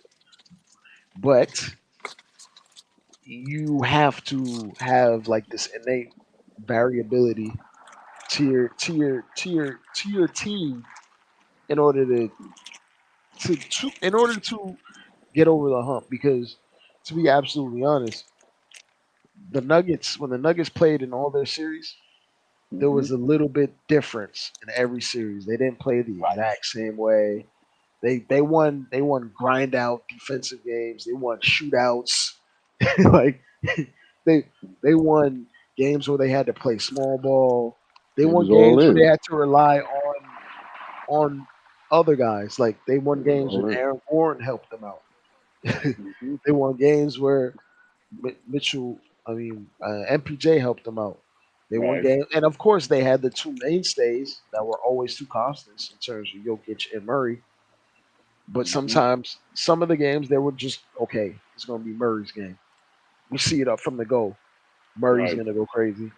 Keep feeding Murray. For the most part, when you see us play, Oh, you yeah. know You know. it's heavy dosages, heavy dosages of of Brunson. Randall. Yeah, Yeah. heavy dosages. Exactly. And Eh, one of my concerns then is because of the rigidity, the fact that we have this somewhat space in the power forward, Yeah, going I'll, 10 deep now is not a not a thing that he's going to necessarily switch to, and that means also is going to also limit the growth of Deuce to a possibility of a guy who may need to step in. After seeing Aaron Rodgers go down, oh no, I'm don't I'm remind me. scared of Oh every. man. Sorry, I'm afraid Oh of every man. possibility of any injuries anywhere, whether at the point guard or otherwise, and so I'm like going 10 or 11 deep once in a while, or situational 10. It's something I can't imagine why you wouldn't do that just to You have you players know it's ready. it's funny. I don't even think Tibbs hates the 10-man rotation Mhm. because he tried it last year. He just didn't have the players that could actually do it. Like Hmm. in my mind, if we're going 1 through 10, our top 10 guys are definitely all Tibbs types of players. Was Cam Reddish a Tibbs type of player? No. I was just about to say that. Was Evan Fournier a Tibbs type of player? No. But we were trying to go 10 deep with him. And then Tibbs figured out, yo, this shit not gonna work, man. So you think there's a chance this year then? So you think there's hope this year? I think he has no choice with the roster construction where he has to that going right. That's right. Okay. He has to play small ball, and we already invested in specific guys. So he has no choice but to go 9-10 probably. Right. Well, I mean, 9 is a lock. 9 is a guarantee, but the 10 is where I'm worried about. I'm worried about a 10 and that additional 10. Okay, so there's gonna be Brunson. You know he's getting minutes. Quickly's gonna get minutes. There's 2. Grimes gonna get minutes. RJ's gonna get minutes. Hart's gonna get minutes. Randall Mitch. That's 8. Hart. It's 9. Then Dante. So now, oh man. That's 10. So that means power forward wise, we're looking at those guys. We're not having a traditional power forward in any sense. Like so Nathan and Isaiah and those guys might as well like Sims is probably not going to play unless we get injuries. Right. The guy that we just picked up from the Minnesota Timberwolves, he's probably not going to play unless we get injuries. Because if it's one thing that we do know about Tibbs, who was that?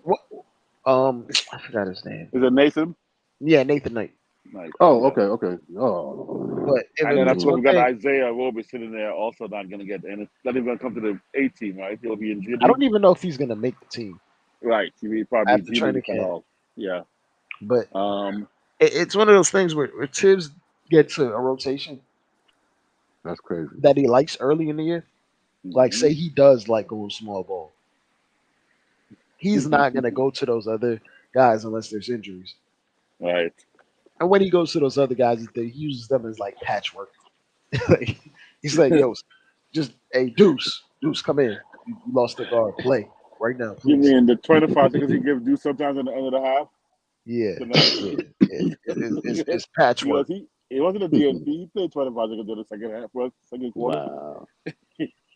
but yeah, it's one of those things where if I'm just looking at the roster construction, when we do go small, it's gonna be like Josh Hart and RJ playing interchangeable 4.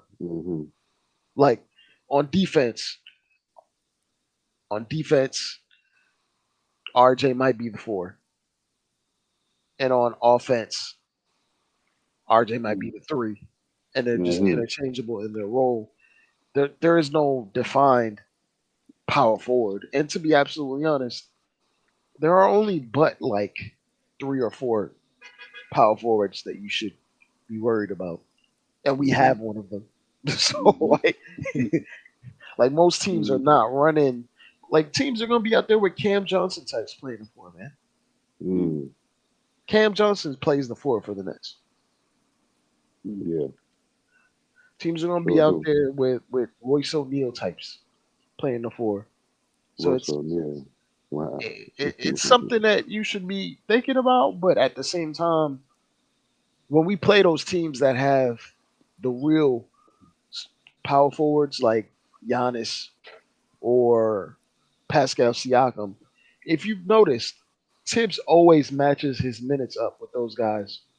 Great, Giannis coming to New York?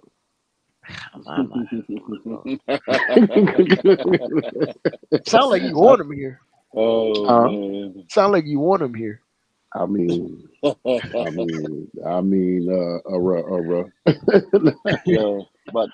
but personally, I keep on. I mean, when Freeze's talking about 60 wins, I'm telling you, man. When I look at the matchup, even Detroit or Orlando, those guys are long.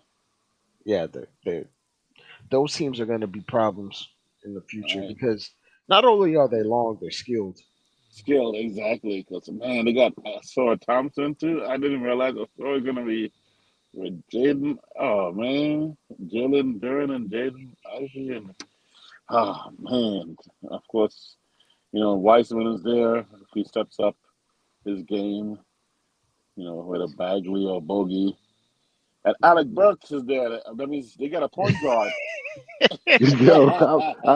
I see it. I see it. Man, Tom Thibodeau does not coach for the Detroit Pistons. Therefore, he is not a Kid starter. Cunningham.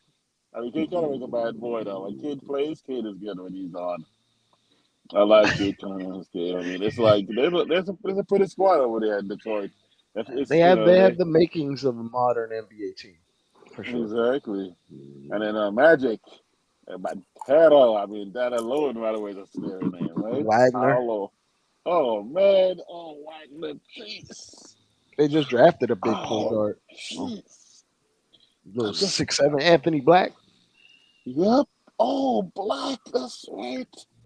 And a 6'7" and a 6'8" shooting guard, 6'7". Oh yeah. Man. Jet Howard. I think he's Devin Booker, bro. Yep, Jet Howard too. And then remember, they have their bigs are not traditional bigs. They have skilled bigs. Exactly. I mean, even Cole Anthony's got game. Yeah. They're trending towards what the NBA on paper is supposed to be. That doesn't mean the Knicks won't be successful. Right. That's just on paper what paper, teams and GMs are looking for. And to be absolutely honest, the team that won the championship kind of has that blueprint outside of like to mask Jokic's flaws. They have two 6'10" forwards. They have a 6'4", 6'5" point guard. They have a 6'6" two guard. And then Indiana got that Obi guy. Oh man, that got me. Got an Obi guy. Hey, what? What? We talking about good basketball players today. We not talking. Fellas, I'm sorry, y'all. Fellas, I'm gonna step off and whatnot. Yes, I'm a little up under the weather, man. But check yourselves out there. Put that mask on. I know. Hey, Bully, I'm about to go to Vimes in a little while. Talking about the most underrated hip hop producer ever. I heard about him. He likes some salad, some all kind of salad. Yo, Freezie. All right, I'll tell you what. What time you going over there, man? I'm gonna give you a couple of minutes of my energy. No, bro, you need to get some rest, bro. Get some rest, bro. Don't worry about us. All right, I'm gonna watch from the sideline. Yo, but check, that COVID is out there, man. It's coming back and whatnot. Protect yourselves, please, man, and whatnot. But I'm gonna rest for a little bit. Good, man. But I always have fun dealing with y'all, man, all the time. So even that couldn't stop me. So here we go. All right, I'll be back. All I'm saying is, bro, I'm about to throw Timberland boots in the trash. And I'm about to put y'all on game about one of the most slept on producers of all time. It's a dude named Jay Dilla, bro. You got to put us on. Quiet money, thank you. Peace, bro. Peace, bro. Peace. Yo, man, child, peace to you, man. For real. I forgot about you out there. My bad, man. I gotta hear what you gotta say first before I gotta hear what you gotta say first because I might jump back on, dog. I'm gonna take me some broth and sit down and give me some soup and some tea, some hibiscus tea and chill. But I'm gonna see what you want to say. I might jump on. Get on that soursop tea, bro. Huh? Oh yeah. Get on that soursop tea. Oh yeah, no doubt. Word. That's a fact. Facts. That is a fact. Brother. Word, but y'all, peace, y'all. Peace. All right, I'll catch up. Word. Yeah, Freezie, man, I pulled a muscle in my lower back yesterday, 2 days ago, man. Oh man. No. I think about time, back first time I ever had any back pain. I'm like, oh, I know what it feels like now. Couldn't get up, couldn't even bend over, tie my laces, nothing. Just back pain, lower back pain. I've never had it. Yeah,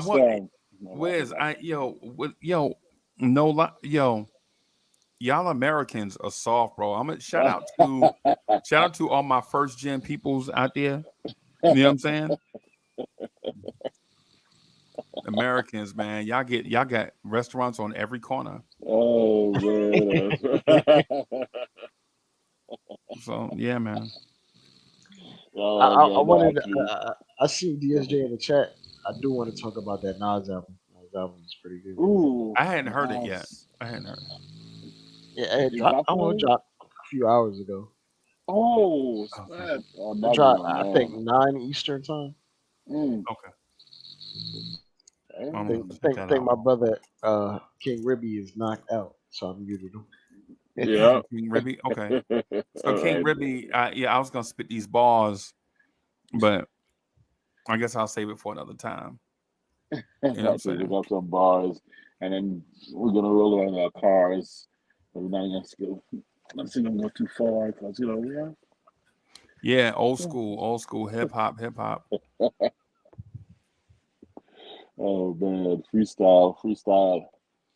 Yeah, Oh man. man. Yeah, man. Well, you know what? So Hey, vibes and stuff.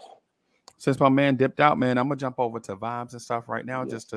just to do the midnight lounge for a little bit. I gave vibes a makeover, just a little bit of a makeover. Mhm. Okay. But hey everybody, thank y'all for coming through, rocking with us. I'm gonna jump on over there for a little while before I get out of here. Long day tomorrow is Friday. Y'all know the vibe on Fridays, man. Y'all know what it is. Hey, Dre, you got a few minutes, bro? You Yeah, coming over? You go? yeah. It can hop over. All right, so let me do this. I'm gonna do this really quick, right? I'm gonna take this and invite guests, copy. So I'm gonna put the link in the private chat. Them. And for all my Blorange Tears family, man, thank y'all for coming through, rocking with us. Man, we're gonna holler at y'all probably in the morning. Peace, y'all. Peace. Peace.